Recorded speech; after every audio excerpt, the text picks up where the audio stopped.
Later, he boasted to the others. "Driver says I don't need him now." "Don't be so daft," snorted Percy.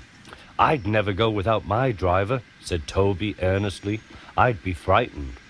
"Huh," boasted Thomas. "I'm not scared." "You'd never dare." "I would then. You'll see." The next morning the firelighter came. Thomas drowsed comfortably as the warmth spread through his boiler. Percy and Toby were still asleep. Thomas suddenly remembered. "Silly stick in the muds," he chuckled. "I'll show them. Driver said I could manage without him. I'll just go out. Then I'll stop and wheesh. That'll make them jump." Thomas thought he was being clever. Really, he was only moving because a careless cleaner had meddled with his controls. He soon found his mistake.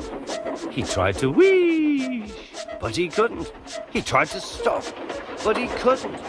He just kept rolling along. He didn't dare look at what was coming next. There was the station master's house. The station master was about to have breakfast. "Horrors!" cried Thomas, and shut his eyes. The house rocked. Broken glass tinkled. Plaster was everywhere. Thomas had collected a bush on his travels. He peered into the room through its leaves. He couldn't speak. The station master was furious. His wife picked up her plate. "You miserable engine," she scolded. "Just look what you've done to our breakfast.